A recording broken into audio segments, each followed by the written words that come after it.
అందరికీ good morning అండి. తెలంగాణలో మనకి జరుగుతున్నటువంటి గ్రూప్ 1 పరీక్షలు వాయిదా పడతాయా పడవా అనేటువంటి సందేహాల మధ్యన గడిచిన 4-5 రోజులుగా జరిగినటువంటి పరిణామాలను పరిశీలించినప్పుడు పరీక్షలు జరగడానికి ఎక్కువ ఆస్కారం ఉందని అనేక మంది అభ్యర్థులు నిర్ణయించుకుని పరీక్షలకు సన్నద్ధమవుతున్న దశలో మనం జనరల్ ఎస్ఎస్లో భాగంగా గడిచిన 1 సంవత్సర కాలంగా దేశ రాజకీయాల్లో కీలకంగా చర్చలో ఉన్నటువంటి జమిలీ ఎన్నికలు అంటే ఏకకాల ఎన్నికలు పార్లమెంటు నుంచి పంచాయతీల వరకు కూడా ఒకేసారి ఒకే దశలో అంటే ఒకే వేర్వేరు అంచెల్లో కొంతకాల పరిమితికి లోబడి ఇప్పుడు మొన్న మనకి పార్లమెంట్ ఎన్నికలు 18వ జనరల్ ఎలక్షన్స్ జరిగాయి. పార్లమెంట్ ఎన్నికలు లోక్సభ ఎన్నికలు అవి 7 అంచెలుగా ఒకే దశలో ముగుస్తున్నాయి. ఈ విధంగా ఒక పీరియడ్ పెట్టుకుని 5 సంవత్సరాలకు ఒకసారి పార్లమెంట్ నుంచి పంచాయతీల వరకు ఒకేసారి ఎన్నికలు నిర్వహించాలనేటువంటి డిమాండ్ ఎప్పటి నుంచో ఉంది. ఈ నేపథ్యంలో గత నెల సెప్టెంబర్ 18వ తారీఖున కేంద్ర కేబినెట్ మాజీ రాష్ట్రపతి శ్రీ రామ్నాథ్ కోవింద్ నేపథ్యంలో ఏర్పడిన హై లెవెల్ కమిటీ జమిలీ ఎన్నికలకు పచ్చ జెండా ఊపుతూ ఇచ్చినటువంటి సిఫార్సుల్ని ఏకగ్రీవంగా ఆమోదించిన నేపథ్యంలో ప్రస్తుతం ఈ టాపిక్ కి ప్రాధాన్యత మరింత పెరిగింది. ఇప్పుడు ఈ జమిలీ ఎన్నికలు ఏ రకంగా ప్రశ్న అడిగే అవకాశం ఉంది అని మనం గమనిస్తే భారతదేశానికి జమిలీ ఎన్నికలు సరిపడతాయా? మీ సమాధానాన్ని సమర్థించండి. భారతదేశంలో జమిలీ ఎన్నికలు ముఖ్యమైన సవాళ్లు ఏమిటి? పరిష్కారాలు ఏమైనా ఉంటే సూచించండి. భారతదేశంలో జమిలీ ఎన్నికలు సాధ్యాసాధ్యాలు చర్చించండి. ఇలాంటి ప్రశ్న అడిగేటువంటి అవకాశం ఉంది. ఈ నేపథ్యంలో ఈరోజు టాపిక్ జమిలీ ఎన్నికలు. అసలు జమిలీ ఎన్నిక అంటే ఏంటి? జమిలీ ఎన్నిక అంటే కేంద్రంలో పార్లమెంట్ ఎన్నికలు జరుగుతాయి, రాష్ట్రాల్లో విధానసభకి ఎన్నికలు జరుగుతాయి, అలాగే స్థానిక సంస్థలు అంటే గ్రామ పంచాయతీలు, నగర పంచాయతీలు, మున్సిపాలిటీలు, నగరపాలక సంస్థలు లాంటి స్థానిక సంస్థలకు కూడా ఎన్నికలు 5 సంవత్సరాలకు ఒకసారి భారతదేశంలో జరుగుతూ ఉంటాయి. కాకపోతే దేశమంతటా విశాలమైన భారతదేశంలో లోక్సభకు ఒకసారి, వివిధ రాష్ట్రాల విధాన సభలకి వివిధ సందర్భాల్లో ఎన్నికలు జరుగుతూ ఉంటాయి. ప్రతి సంవత్సరం భారతదేశంలో ఎన్నికల కమిషన్కి చేతి నిండా పనే. ఏదో ఒక చోట మినీ జనరల్ ఎలక్షన్స్ టైప్లో ఎలక్షన్స్ జరుగుతూనే ఉంటాయి. ఈ నేపథ్యంలో జమిలీ ఎన్నికలు అనేది ఒక ముఖ్యమైన అంశం. భారతదేశ ప్రజాస్వామ్యానికి జమిలీ ఎన్నికలు సరిపడతాయా సరిపడవా?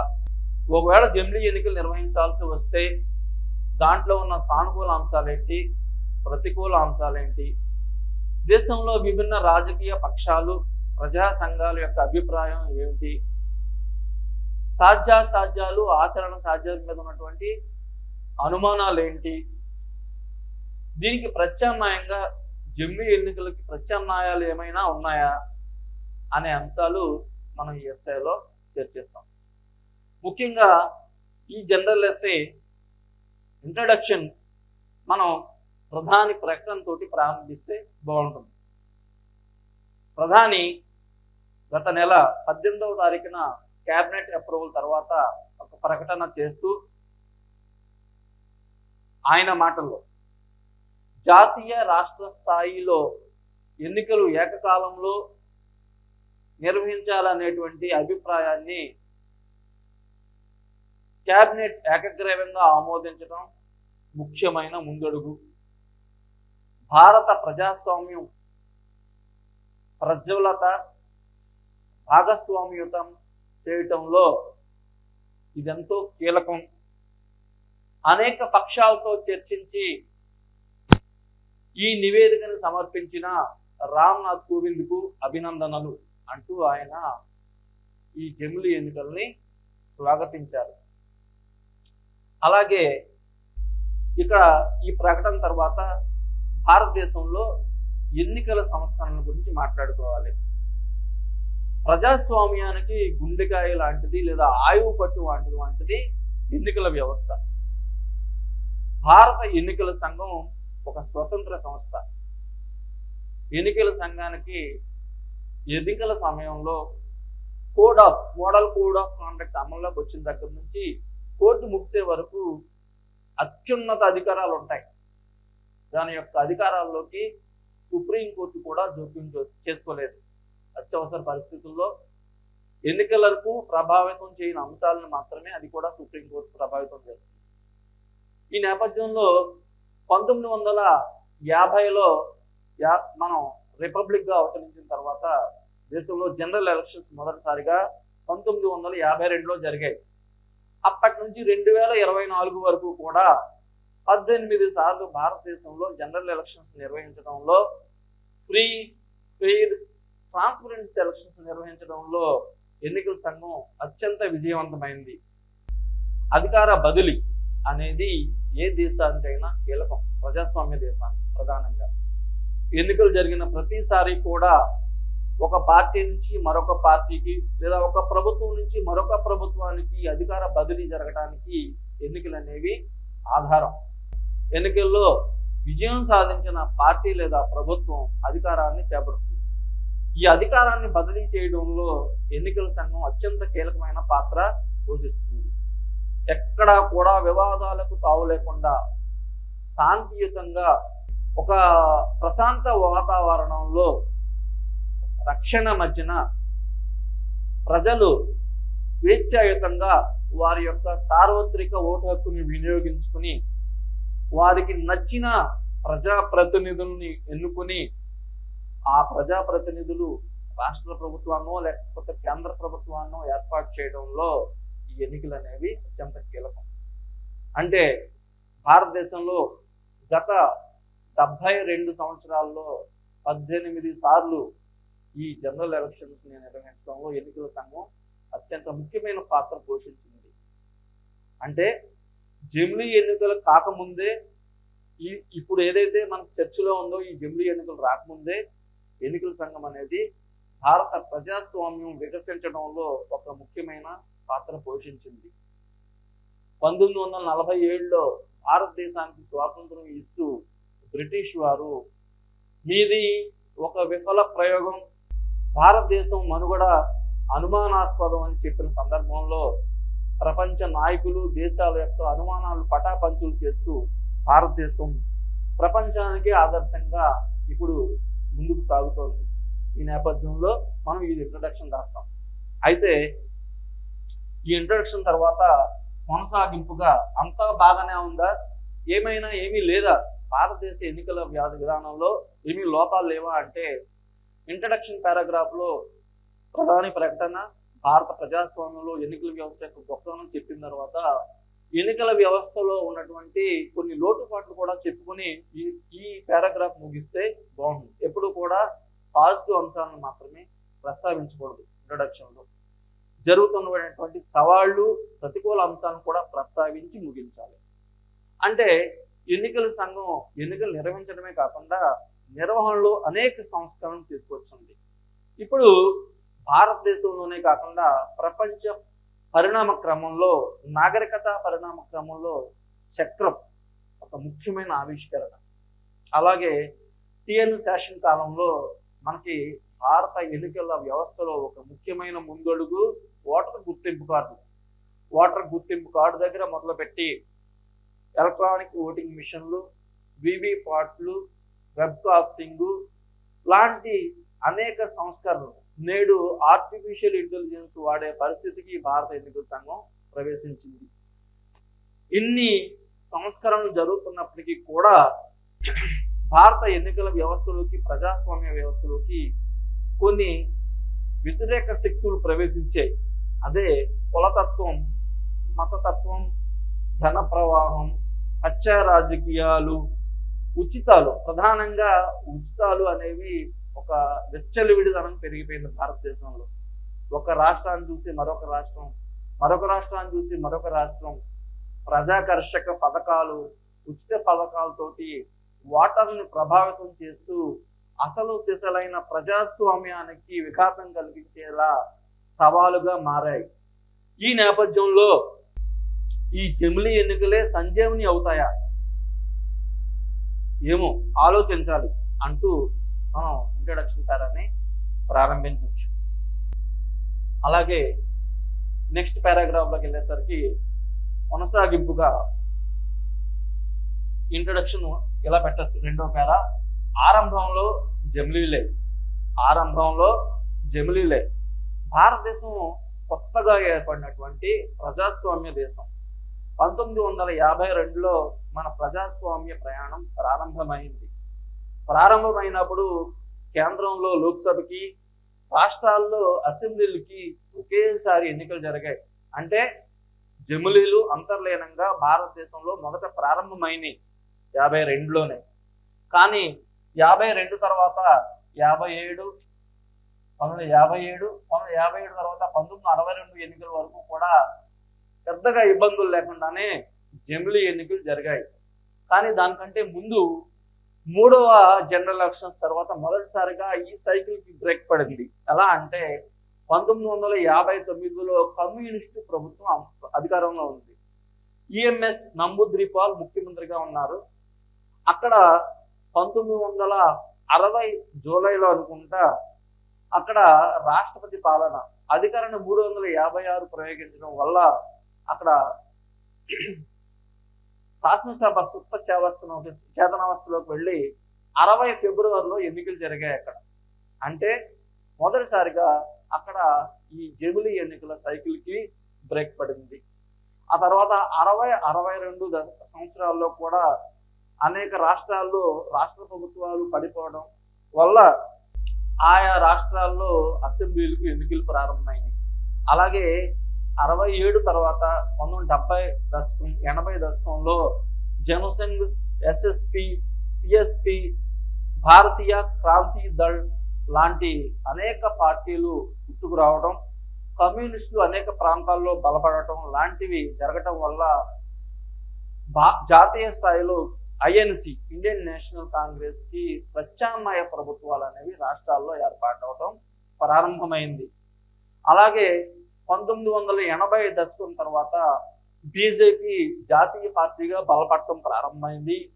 టీడీపీ లాంటి బలమైన ప్రాంతీయ పార్టీలు, జనతాదళ్, జనతాదళ్ ఎస్, శివసేన లాంటి ప్రాంతీయ పార్టీలు దేశవ్యాప్తంగా అనేక రాష్ట్రాల్లో బలపడటం వల్ల ఆయా రాష్ట్రాల్లో ప్రాంతీయ పార్టీల ప్రభుత్వాలు ఏర్పాటవడం, అవిశ్వాస తీర్మానం సందర్భంగానో లేకపోతే అధికారాన్ని 356 దుర్వినియోగం వల్లనో అనేక సందర్భాల్లో ఆ రాష్ట్రాల్లో ఉప ఎన్నికలు రావడం వల్ల రాష్ట్రంలో జాతీయ స్థాయిలో లోక్సభ ఎన్నికలకి, రాష్ట్రాల్లో జరిగే అసెంబ్లీ ఎన్నికలకి పొంతం లేకుండా, ఒక కాల పరిమితి లేకుండా ఏకకాల ఎన్నికలు అనేది భారతదేశంలో డిస్టర్బ్ అయ్యాయి అన్నమాట. కాబట్టి ఈ ఏకకాల ఎన్నికల వ్యవస్థ అనే దానికి పూర్తిగా బ్రేక్ పడి ఇప్పుడు ఎలా అయిందంటే ప్రతి సంవత్సరం ఒక మినీ జనరల్ ఎలక్షన్స్ లా తయారైంది. ఈ నేపథ్యంలో మనకి 1999లో లా కమిషన్, జాతీయ లా కమిషన్ అనేది జమిలీ ఎన్నికలకు వెళ్ళడం మంచిది అని సిఫార్సు చేసింది. అలాగే 2015లో పార్లమెంటరీ కమిటీ కూడా జమిలీ ఎన్నికలకు వెళ్ళడం మంచిది అని సిఫార్సు చేసింది. 2018లో నీతి ఆయోగ్ వర్కింగ్ పేపర్ కూడా ఇదే విషయాన్ని ధృవీకరించింది. అలాగే ఈ నేపథ్యంలో దేశవ్యాప్తంగా చర్చ జరుగుతున్న నేపథ్యంలో 2023 సెప్టెంబర్ 23వ తారీఖున మాజీ రాష్ట్రపతి శ్రీ రామ్నాథ్ కోవింద్ సారథ్యంలో హోంమంత్రి అమిత్ షా, మాజీ ప్రతిపక్ష నాయకుడు గులాం నబీ ఆజాద్, లోక్సభ మాజీ సెక్రటరీ జనరల్ కాశ్యప్, అలాగే 15 ఆర్థిక సంఘం మాజీ ఆర్థిక సంఘం అధ్యక్షుడు చైర్మన్ ఎన్కే సింగ్ తదితరుల నేతృత్వంలో ఒక హై లెవెల్ కమిటీని కేంద్ర ప్రభుత్వం జమిలీ ఎన్నికల మీద పరిశోధన చేసి విచారించి ఒక నివేదిక ఇవ్వాల్సిందిగా కేంద్ర ప్రభుత్వం కోరింది. రామ్నాథ్ కోవింద్ నేతృత్వంలోని ఈ కమిటీ 7 దేశాలు ఏంటంటే south Africa, Belgium, Sweden, Germany, Japan, Indonesia, Philippines లాంటి 7 దేశాల్లో విస్తృతంగా పర్యటించి వారితో అనేక పక్షాలతోటి చర్చించి ఒక నివేదికని రూపొందించి మార్చి 14, 2024న జమిలీ ఎన్నికలను ఆమోదిస్తూ జమిలీ ఎన్నికలకు సిఫార్సు చేస్తూ 10 ముఖ్యమైన సిఫార్సులతోటి వారి యొక్క నివేదికని 18,629 పేజీల సుదీర్ఘమైన నివేదికని కేంద్ర ప్రభుత్వానికి అంటే రాష్ట్రపతికి సమర్పించారు. సమర్పించిన తర్వాత ఈ సంవత్సరం సెప్టెంబర్ 18వ తారీఖున దీనిని కేంద్ర కేబినెట్ ఏకగ్రీవంగా ఆమోదించింది. ఇది మనకి యొక్క ప్రజెంట్ చరిత్ర.